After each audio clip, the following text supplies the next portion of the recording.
بسم اللہ الرحمن الرحیم۔ السلام علیکم، میں ہوں نائد اور یہ میرا چینل نائد اسٹوری۔ امید کرتے ہیں میری آج کی ویڈیو آپ کو پسند آئے۔ ویڈیو پسند آئے پلیز اسے لائک شیئر ضرور کرتے ہیں اور میرے چینل نائد اسٹوری کو سبسکرائب کرتے ہیں۔ چلتے ہیں اپنی آج کی اسٹوری کی طرف۔ آج کی اسٹوری کا نام ہے ایماندار موچی۔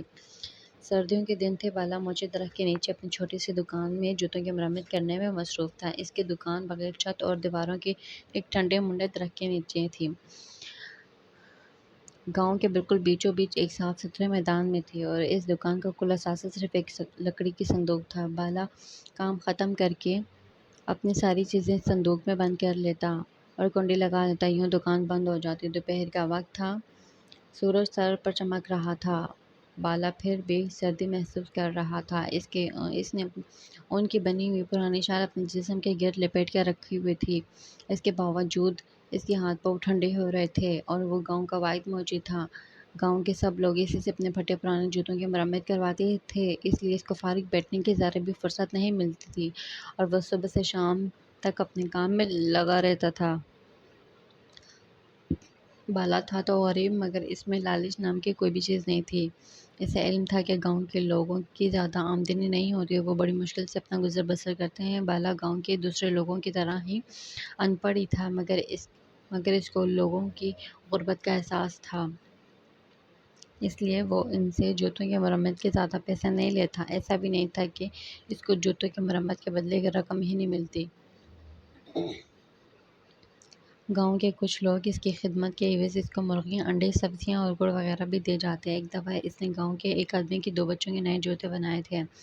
اس آدمی نے اس جوتوں کے بدلے اسے ایک بکری دے دی تھی۔ اس بکری کی وجہ سے بالا اور اس کے گھر والوں کے لیے دودھ کی آسانی ہو گئی تھی اور وہ اپنی دونوں بیٹیوں کے ساتھ گاؤں میں رہتا تھا۔ گھر چلانے کے لیے دونوں کو سخت محنت کرنی پڑتی۔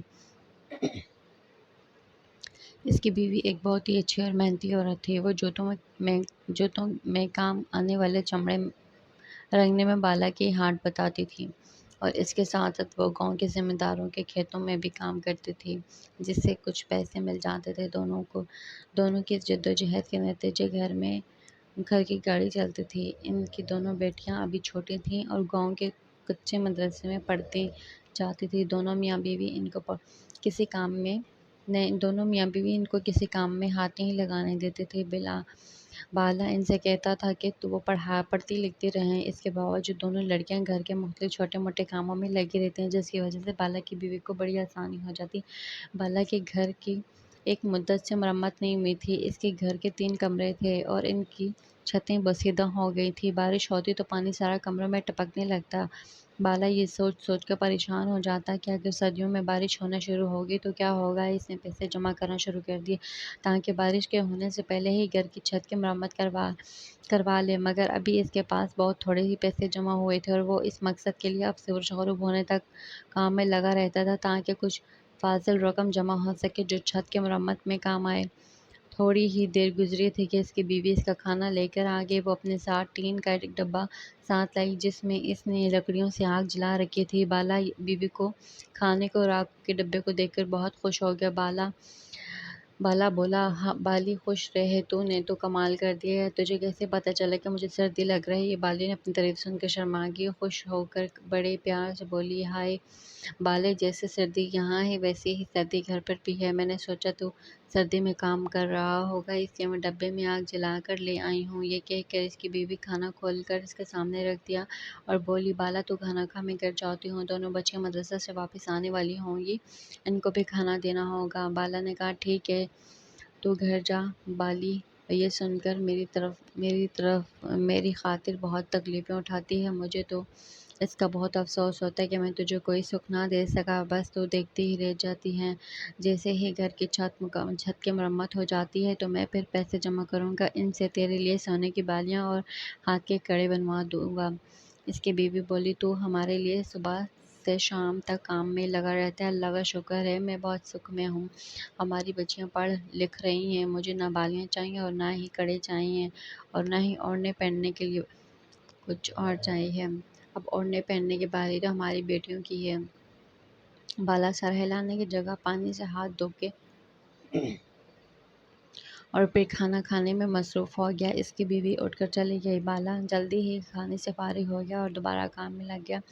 زیادہ سے زیادہ دیر ابھی تھوڑی ہی دیر گزری تھی کہ اس کو دور سے بہادر آتا ہوا دکھائی دیا۔ بالا کے قریب ہی گھر میں رہتا تھا، اینٹوں کی ایک بھٹے پر مزدوری کا کام کرتا تھا۔ اس کے ہاتھ میں ایک تھیلا تھا۔ قریب آ کر اس نے وہ تھیلا بالا کی لکڑی کے صندوق کے اوپر رکھ دیا اور خود زمین پر آلتی پھالتی مار کر بیٹھ گیا۔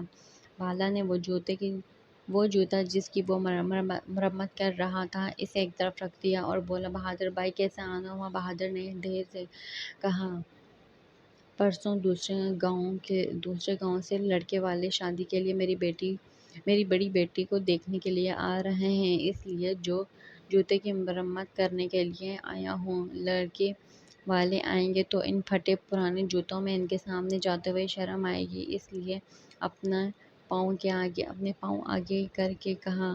بالے نے دیکھا اسے جو جوتے پہنے ہوئے تھے وہ انتہائی بدنما خستہ تھے۔ بالا نے خاموشی سے وہ تھیلا اٹھایا جس میں بہادر مرمت کرنے والے جوتے لایا تھا۔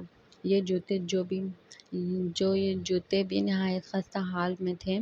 اوپر کا چمڑا پرانا ہو گیا تھا مگر پھٹا نہیں تھا۔ اس نے انہیں پلٹ کر دیکھا، دونوں جوتوں کے تلوے پھٹے ہوئے تھے۔ بالا کے تجربہ کار انگلیوں نے جوتوں کے چمڑے کو چھو کر اندازہ لگا لیا کہ وہ ہرن کے کھال کے بنے ہوئے تھے، جو نہایت نرم، مضبوط اور ہلکی ہوتی ہیں۔ اور دوسری بات جو بالی نے محسوس کی وہ یہ تھی کہ ہرن کے کھال کے بنے ہوئے جوتے اگرچہ ہلکے پھلکے ہوتے ہیں مگر جو جوتے اسے کچھ زیادہ ہی وزنی لگتے ہیں۔ اس نے اس بات پر کوئی دھیان نہیں دیا تھا۔ جبکہ بہادر نے جوتوں میں بالی کا مکانہ دیکھا تو وہ پریشان ہو گیا۔ اس کو یہ ڈر تھا کہ اتنے خراب جوتے دیکھ کر بالا ان کی مرمت سے انکار نہ کر دے، اس لیے وہ بڑی لہجت سے بولا، بالا بھائی جوتے بہت پرانے ہیں، ان میں گھر میں پڑے پرانے سامان سے نکالے۔ یہ جوتے میرے دادا کے تھے اور کسی زمانے میں بہت اچھی حالت میں تھے۔ دادا کے انتقال کے بعد میرے ابا نے پہن کر ان کا یہ حال کر دیا۔ اگر بیٹی کی بات پکی ہونے کی تقریب نہ ہوتی تو میں کبھی بھی ایسے پھٹے پرانے جوتے لے کر تمہارے پاس نہ آتا۔ بس یہ سمجھ لو عزت کا معاملہ ہے۔ بالا اس کی بات سن کر رنجیدہ ہو گیا اور اس نے کہا، یہ جوتے ہرن کی کھال کے بنے ہوئے ہیں اور ہرن کی کھال کے جوتے بہت قیمتی ہوتے ہیں۔ تمہارے دادا تو کافی پیسے والے ہوں گے۔ بہادر نے بڑے فخر سے کہا، بہت بڑے ذمہ دار تھے۔ اس گاؤں کی بہت سی زمینیں ان کی ملکیت تھیں۔ ان کے مرنے کے بعد میرے باپ نے ساری زمینیں بیچ کر ان کے پیسے دوستوں پر اڑا دیے۔ اگر وہ سنبھل کر چلتے تو ہمارا یہ حال نہ ہوتا۔ اس کی شرمندگی محسوس کر کے بالا نے اس کی تسلی دی اور کہا، تم فکر مت کرو، ان جوتوں کو تو میں ایسا کر دوں گا کہ دیکھنے والا دیکھتا ہی رہ جائے گا۔ اس کی بات سن کر بہادر نے نظر جھکا کر کہا، اور بالی بھائی ایک بات اور کہنی ہے، ان کی اجرت میں بعد میں دوں گا، ابھی تو لڑکے والوں کے کھانے کا بھی انتظام نہیں ہوا۔ وہ بھٹا جہاں میں کام کرتا ہوں، میں اس کے مالک کے پاس جاؤں گا، شاید وہ مجھے کچھ رقم ادھار دے دے تو میں کھانے کا انتظام کر سکوں گا۔ بالا نے کہا، دیکھو بہادر بھائی، جیسے ہی تمہاری بیٹی ویسے ہی میری بیٹی، تم فکر مت کرو۔ بھٹے کے مالک کے بھلے تمہیں ادھار دے یا نہ دے، میرے پاس آ جانا، میرے پاس کچھ رقم ہے جسے میں نے بارش کی چھت ٹپکنے لگتی ہے، ان کے مرمت کے لیے جمع کر کے رکھے ہوئے تھے۔ مرمت تو بعد میں بھی ہو جائے گی، ان پیسوں کو تم اپنا ہی سمجھو، تم آرام سے لڑکے والوں کی دعوت کا انتظام کرنا۔ بالے کی ہمدردی اور محبت بھری باتیں سن کر بہادر کا دل بھر آیا اور اس کی آنکھیں نم ہو گئیں۔ وہ اسے دعائیں دیتے ہوئے رخصت ہو گیا۔ چونکہ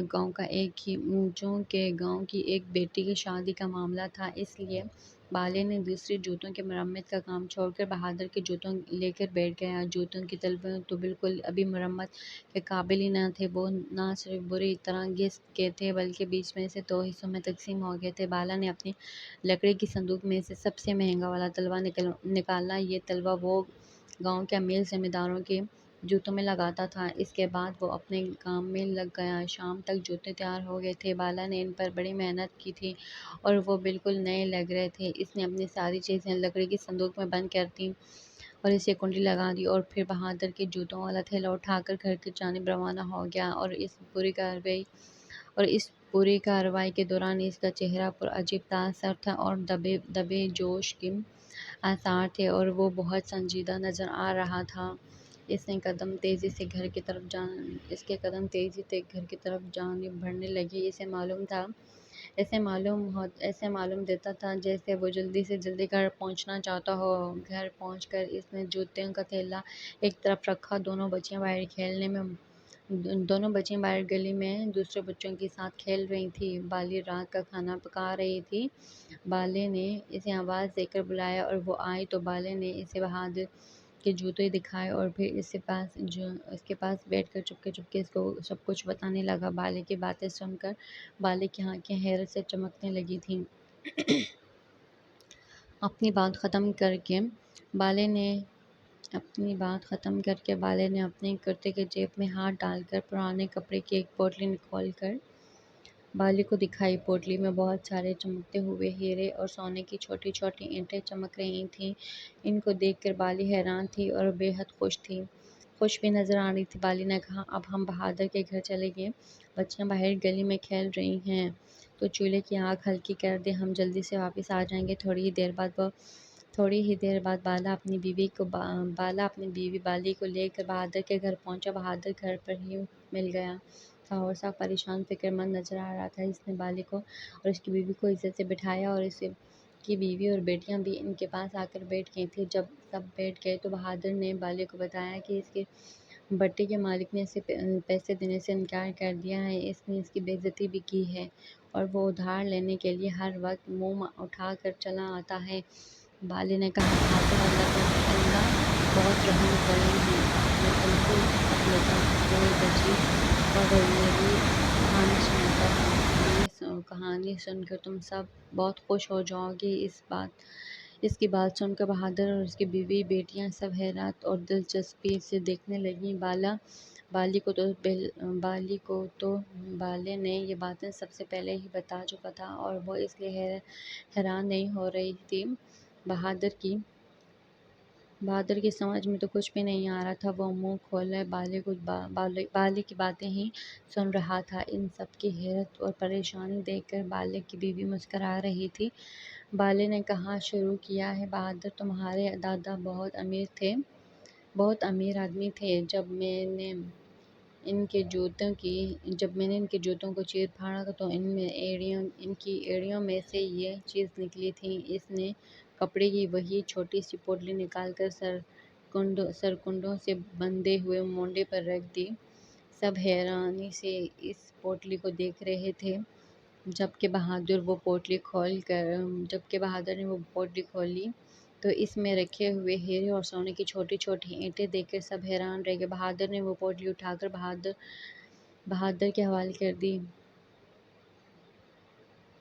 تو کہا، میرا یہ خیال ہے کہ تمہارے دادا نے اس دولت کو چور اور ڈاکوؤں سے محفوظ رکھنے کے لیے اپنے جوتوں میں چھپا دیا۔ اتنی ساری دولت سامنے پا کر بہادر کی یہ حالت دیکھنے سے تعلق رکھتی تھی۔ وہ پھٹی پھٹی آنکھوں سے اس پوٹلی کو دیکھ رہا تھا۔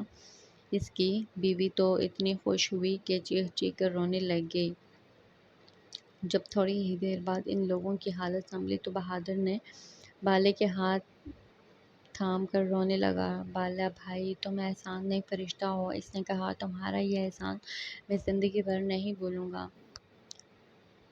تم جیسا ایماندار آدمی پورے گاؤں میں دوسرا کوئی بھی نہیں ہوگا۔ بہادر، میں تو اس بات پر خوش ہوں کہ تمہاری بیٹی کے نصیب سے یہ دولت تمہیں ملی ہے۔ اب تو تم اس گاؤں کے بہت امیر آدمی ہو گئے ہو۔ ان چیزوں کو فروخت کر کے ان سے ملنے والی رقم سے سب سے پہلے تو بیٹی کی شادی کرنا اور پھر کوئی اچھا سا کام شروع کر دینا۔ تھوڑی ہی دیر کے بعد بالا اور اس کی بیوی اپنے گھر جانے کے لیے اٹھ کھڑے ہوئے۔ راستے میں اس کی بیوی نے کہا، بالا، تجھے یہ ایمانداری کس نے سکھائی ہے؟ یہ چاہتے ہوئے کہ اس قیمتی خزانے کو چھپا بھی سکتا تھا، کسی کو کیا پتہ چلتا۔ ان کو بیچ کر تو گھر کی چھت بھی ٹھیک کروا سکتا تھا، میرے لیے سونے کے زیورات بھی بنوا سکتا تھا، ہم اپنی بچیوں کو گاؤں کے نہیں بلکہ پڑوس کے قصبے میں کسی اچھے اسکول میں داخل کروا سکتے تھے۔